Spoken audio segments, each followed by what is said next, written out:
एक तरफ देश की लूट, देश के किसानों की लूट, देश के मजदूरों की लूट, देश के यूनिवर्सिटीज की लूट, देश के रेलवे की लूट, देश के LIC की लूट, देश के BSNL की लूट। एक तरफ देश की संपत्ति लूटी जा रही है और दूसरी तरफ क्या किया जा रहा है? हिंदू मुसलमान, मंदिर मस्जिद, टीका टोपी दाढ़ी।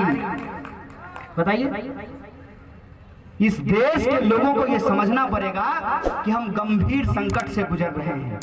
और संकट सिर्फ ये नहीं है, ये तो सस्ता फोटोकॉपी है। ये जो पार्लियामेंट में बैठा है, कभी रोता है कभी हंसता है, ऐसा लग रहा है जैसे अल्लाह रुदल का डांस चल रहा हो। ये तो सस्ता फोटोकॉपी है। असल चुनौती इस देश के सामने ये है कि एक तरफ अमेरिका चाहता है इस देश के बाजार को कब्जा कर लेना, दूसरी तरफ चाइना चाहता है इस देश के बाजार को कब्जा कर लेना। आप बताइए, 135 करोड़ का यह देश, जहां महात्मा गांधी, फणीश्वरनाथ रेणु, नक्षत्र मालाकार, कर्पूरी ठाकुर जैसे लोग पैदा हुए, यह महान धरती, ये भारत भूमि जो अपनी आजादी को सेलिब्रेट करता है। एक तरफ उस देश के 135 करोड़ लोग हैं, उनकी आजादी का सवाल है, दूसरी तरफ ये लुटेरे और बेईमान है, इस देश को कब्जा कर लेना चाहते हैं। इसीलिए मैं ये कहता हूं कि ये लड़ाई सीधे तौर पर देश बचाने वालों और देश बेचने वालों के बीच में है। आप क्या कर लीजिएगा, आप किसके साथ खड़े हैं? बोलिए, बचाने वाले के साथ है कि बेचने वाले के साथ है? ये लड़ाई किसानों और बेईमानों के बीच है। ये लड़ाई हेलीकॉप्टर और ट्रैक्टर के बीच में है। ये लड़ाई आप सीधे तौर पे समझ लीजिए कि एक तरफ वो लोग हैं जो 1947 में हमको आजादी मिली है, जो संविधान ने जो हमको अधिकार दिया है, उस संविधान को बचाने वाले लोग हैं। दूसरे लोग वो हैं जो अंबानी और अडानी के दरवाजे पे आज कुर्बानी करने के लिए तैयार हैं।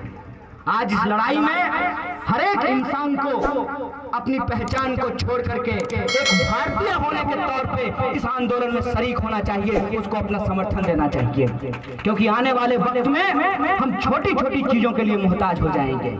दूसरा कानून क्या है? दूसरा कानून है एसेंशियल कमोडिटी एक्ट। क्या कहता है essential commodity act? Essential commodity act कहता है कि जितना मन करे उतना काला बाजारी कर लो। एक बात बताइए, खेती किसानी करने वाले लोग हैं, जब प्याज की पैदावार होती है, जब केला का पैदावार होता है, जब आम का पैदावार होता है, जब गेहूं की पैदावार, जब धान की, मकई की, मखाना की पैदावार होती है, तो जिसके पास पूंजी होगा तो वो इलाके का सारा मखाना, सारा गेहूं खरीद सकता है कि नहीं खरीद सकता है? तो पहले कानून ये था कि एक लिमिट के बाद आप किसी भी आवश्यक वस्तु का भंडारण नहीं कर सकते हैं।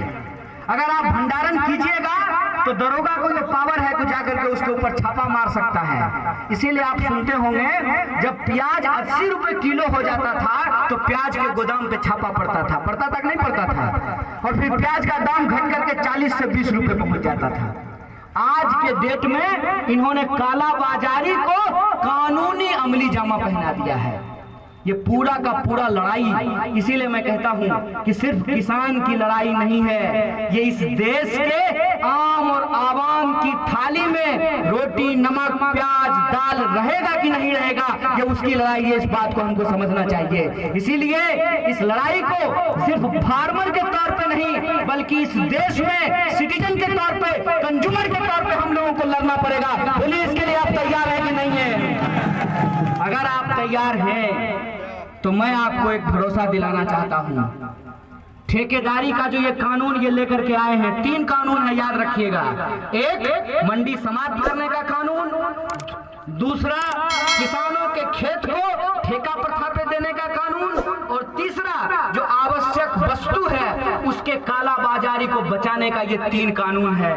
तो ठेकेदारी का जो कानून है उसके संबंध में मैं एक बात बोल करके अपनी बात को खत्म करूंगा। ये बिहार की धरती है और इस बिहार की धरती पर जब महात्मा गांधी आए थे नील की खेती का विरोध करने के लिए, तो नील की खेती का विरोध किसान क्यों कर रहे थे? किसान नील की खेती का विरोध इसलिए कर रहे थे कि अंग्रेज ही नील खरीदते थे। आया नया उजाला 4 बूंदों वाला, अब तो प्रचार भी नहीं आता है। नील की खेती में जो नील पैदा होता था उसको अंग्रेज खरीदते थे।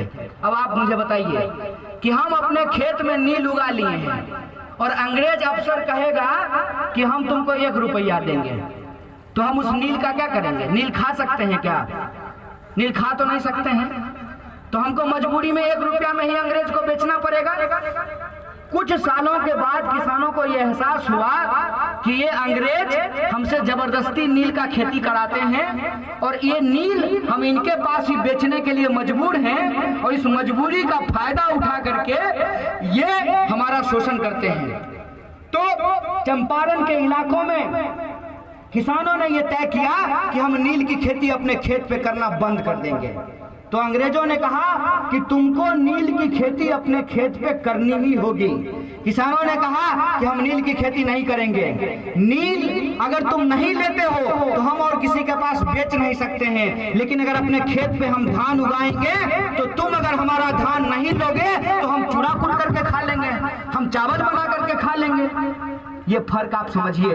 यह जो ठेकेदारी का कानून है, जिस कंपनी के साथ आप करार कीजिएगा, मान लीजिए आप खस की खेती शुरू करते हैं, आप पिपरमेंट की खेती शुरू करते हैं, आप स्ट्रॉबेरी की खेती शुरू करते हैं, तो वो कंपनी ये बता करके कि आपका प्रोडक्ट जो है वो हमारे स्टैंडर्ड के हिसाब से नहीं है, आपका प्रोडक्ट हमारे स्टैंडर्ड के हिसाब से नहीं है और आपका सामान नहीं लेगा, तो आप बोलिए आप किसके पास बेचने के लिए जाएंगे?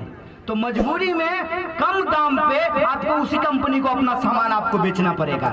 उस नील की खेती के खिलाफ, उस ठेकेदारी के खिलाफ गांधी जी ने अलख जगाया था, और उस आंदोलन का नतीजा देखिए कि 47 आते आते अंग्रेजों को भारत छोड़ करके जाना पड़ा। यह बात मैं आपको सिर्फ याद दिलाने के लिए आया हूं कि यह बिहार की धरती है। जितना दिल्ली में हंगामा होना है हो जाने दीजिए, जब तक आंदोलन की अलग पूर्णिया और पटना से नहीं होगी तब तक मोदी का कुछ होने वाला नहीं है। इसीलिए मैं आपसे कहता हूं कि अगर इस लुटेरी सरकार को आप बदलना चाहते हैं तो आंदोलन की आगाज उत्तर प्रदेश के पूर्वी इलाकों से और बिहार की धरती से हमको करना पड़ेगा, तभी हम इस सरकार को उखाड़ करके फेंक सकते हैं। किसानों और मजदूरों के हक और अधिकार के लिए जय जवान जय किसान और जय संविधान के संकल्प को पूरा करने के लिए इस लड़ाई को हम आगे बढ़ा सकते हैं। बोलिए इस लड़ाई में, इस संकल्प में आप लोग एकजुट होने के लिए तैयार हैं कि नहीं है? पक्का है ना? तो अभी इस मंच से हमारे आयोजक साथियों ने यह घोषणा की है कि 14 तारीख को वैलेंटाइन डे है, मना लीजिएगा। क्या वैलेंटाइन डे के विरोधी नहीं है हम लोग, दीजिए गुलाब फूल, कोई दिक्कत नहीं है, लेकिन गुलाब भी बाबू खेते में होता है। और भगत सिंह की जो आर्मी थी जिसका नाम था हिंदुस्तान सोशलिस्ट रिपब्लिकन आर्मी, उस हिंदुस्तान सोशलिस्ट रिपब्लिकन आर्मी का एक कोडवर्ड हुआ करता था। क्या था कोडवर्ड? गेहूं और गुलाब। कोडवर्ड क्या था? आज वही समय आया है। 14 तारीख को गुलाब दीजिए, लेकिन गेहूं बचाने के लिए पुलवामा शहीदों की याद में कैंडल मार्च निकालिए, और 18 तारीख को जो किसानों का आह्वान है उस आह्वान के साथ खड़े होइए। मैं आपको यह बात कहना चाहता हूं कि सरकार का गरुड़ कितना भी क्यों ना हो, जब जनता सड़क पे उतरती है तो गरुड़ भी टूट करके गिरता है। इस सरकार का गरुड़ भी तोड़ेंगे और बिहार में, देश में किसानों और जवानों के संकल्प के साथ जय जवान जय किसान और जय संविधान के नारे के साथ इस लड़ाई को आगे बढ़ाएंगे। इन शब्दों के साथ आप तमाम आयोजकों का और आप तमाम लोगों का शुक्रिया अदा करते हुए, धन्यवाद कहते अपनी बात को खत्म करूंगा। शुक्रिया। इंकलाब जिंदाबाद, हमारी एकता जिंदाबाद।